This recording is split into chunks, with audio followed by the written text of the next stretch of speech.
parle tambo kongale, ok parle tambo. Ok parle tambo kongale, ok parle tambo kongale dede, on sait quand on va couper.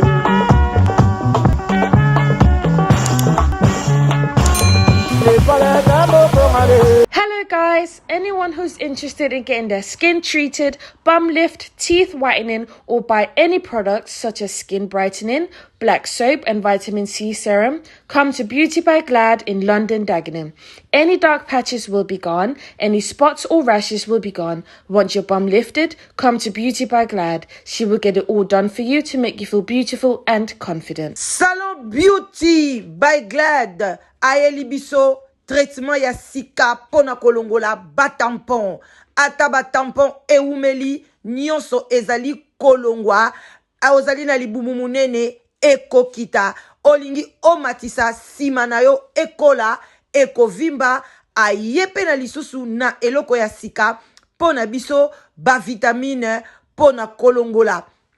Ba tampon ba vitamine ya kitoko pona kopesa éclat na kati ya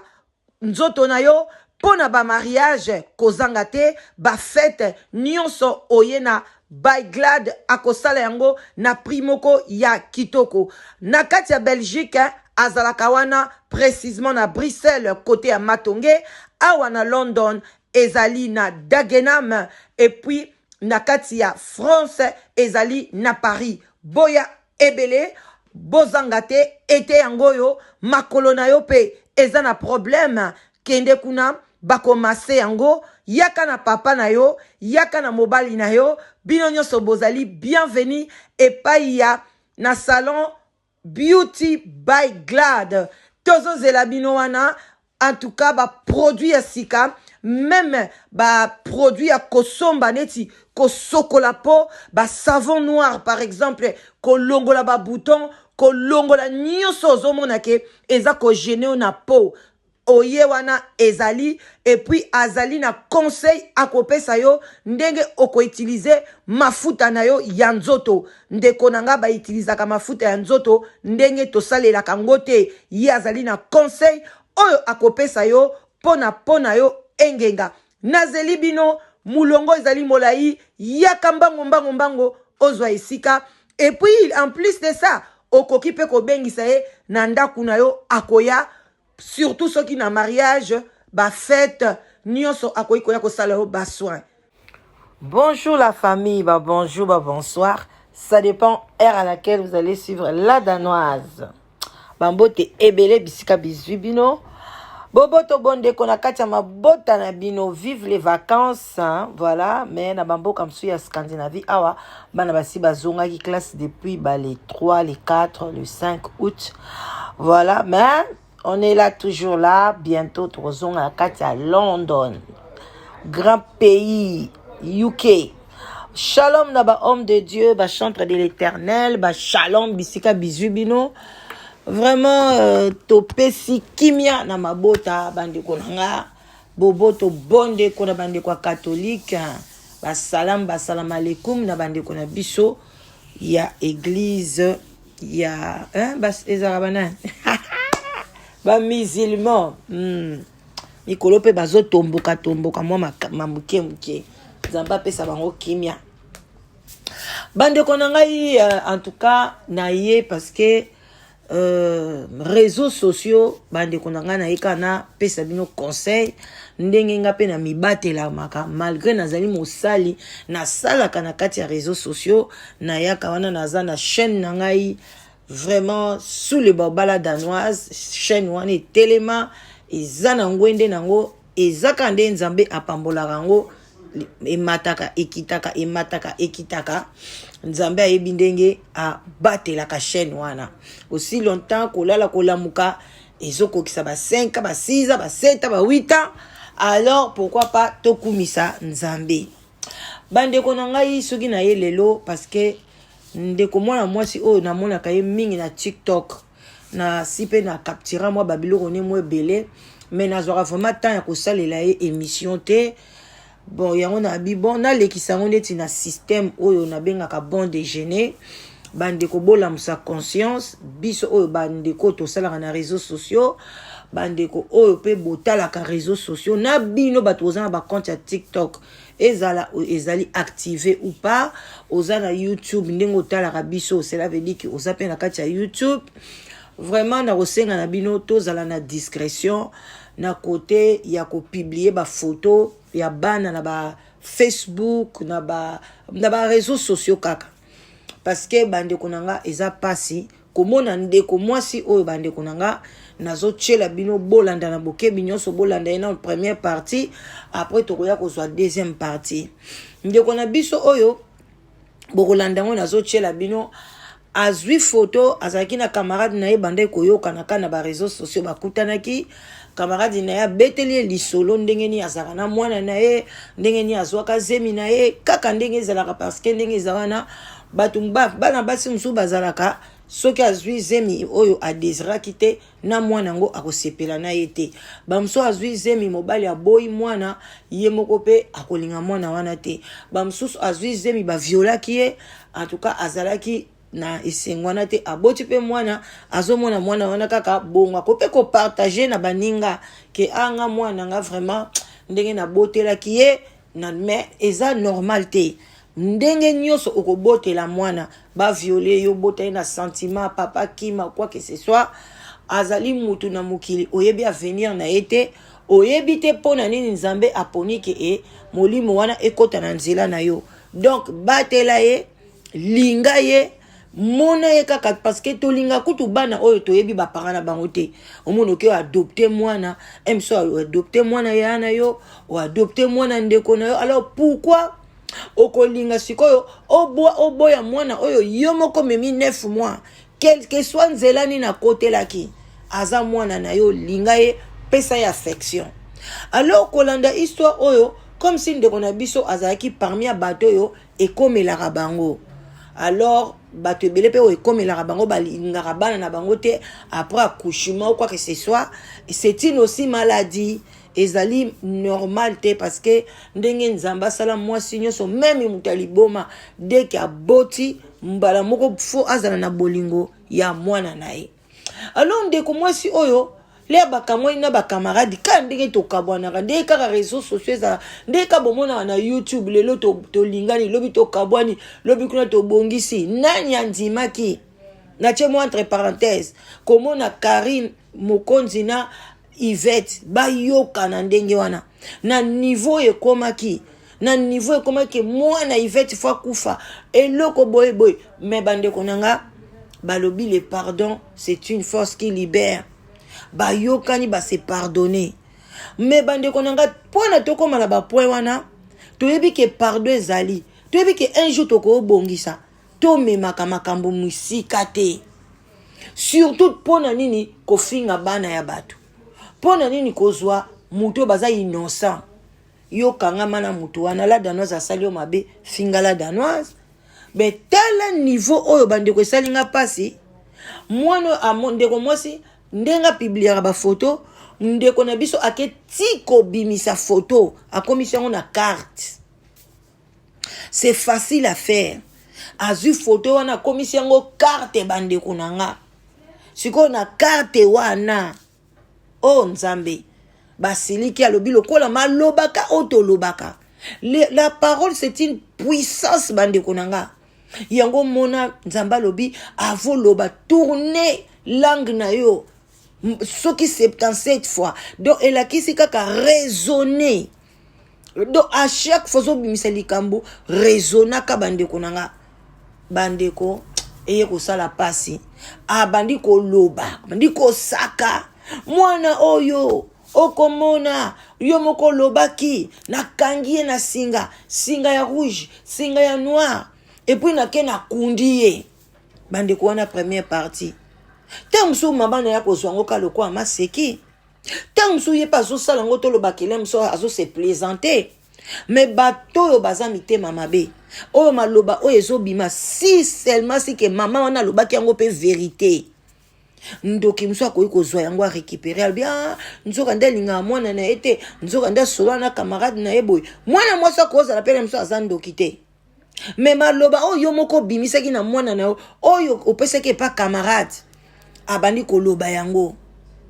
bandeko biloko musu baloba te oboti bana na yo linga bango te, tu gardes ça pour toi. Bandeko bolanda na bokebi nyonso twende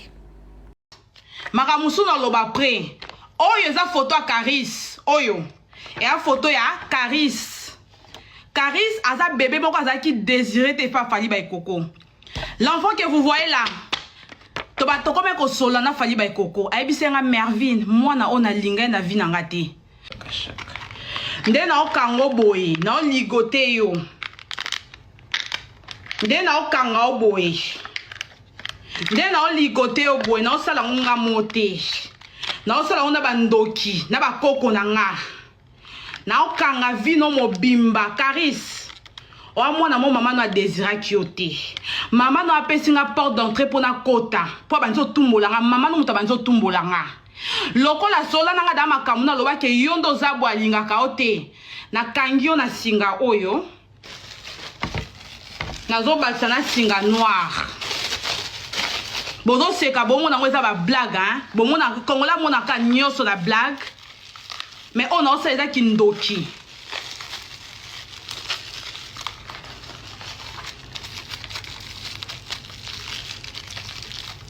déjà na chumbola libulu mpona okekunda Caris libulu nanga eza lia libanda okenda bino libanda na okekunda ye libulu nanga ndeko bosili koyoka pe bosili komona asuki wana te alobi akokei kokunda ye bandeko na ngai makambo nyonso ebandaka na spirituel tanga aza koloba epe azosala ba acte epe azoko insister abi nazosala kindoki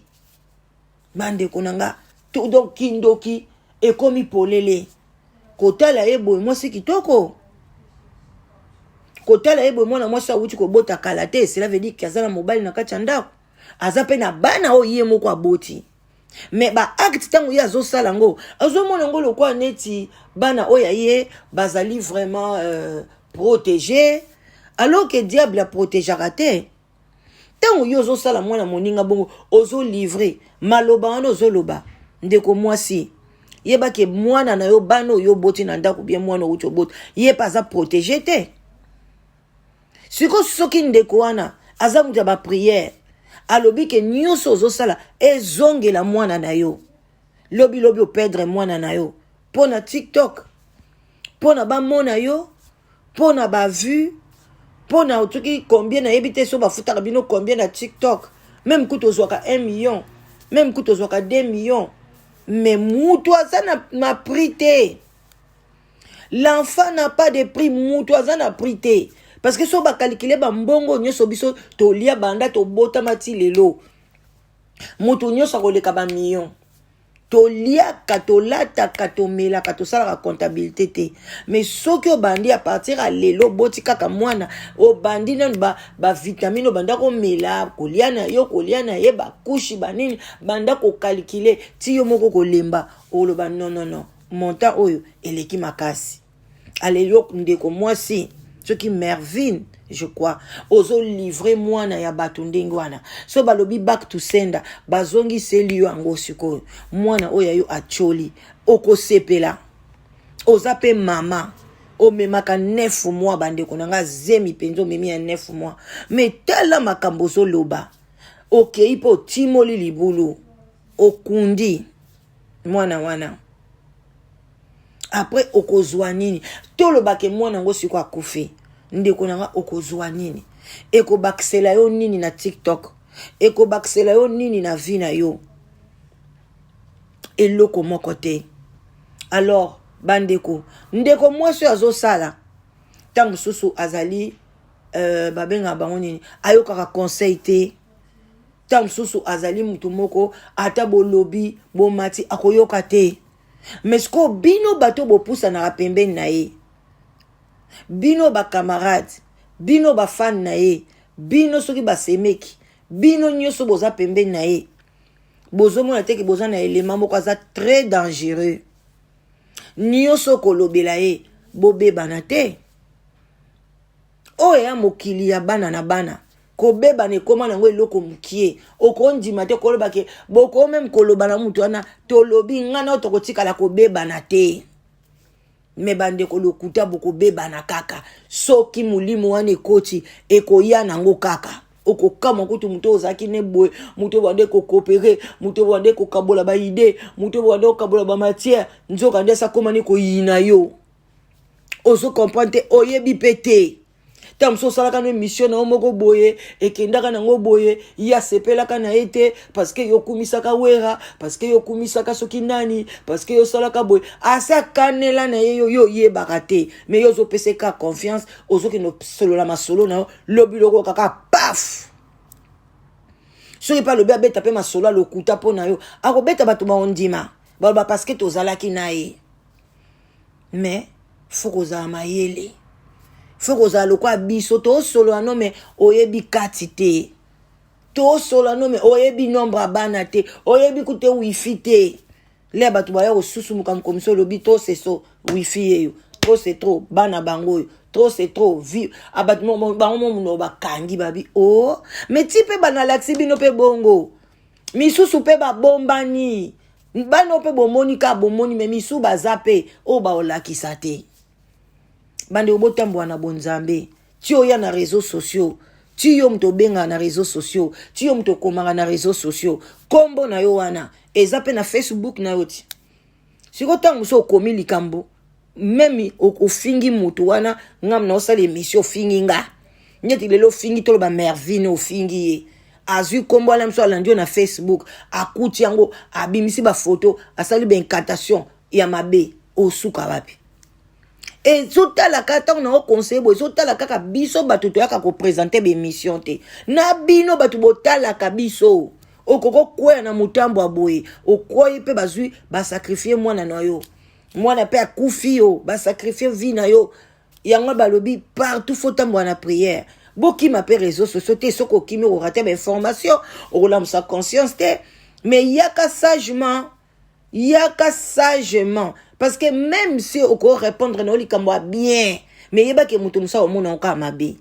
alors éviter à publier bana soko za na prière te soko éviter ko simba ma quelque part ko publier bana na réseaux sociaux te tika bana no bakola ba koma ba adulte bango moko bakota na réseaux sociaux soki ba publier na Instagram so ba ozala wapi so ba ozala wa wana ba comme déjà ba mûr maturité côté li bango mais kaka na boyende ko nanga na oyebi so keba makambo esali ngai nzoto malili tala sorcellerie donc na mo kaka boy sorcellerie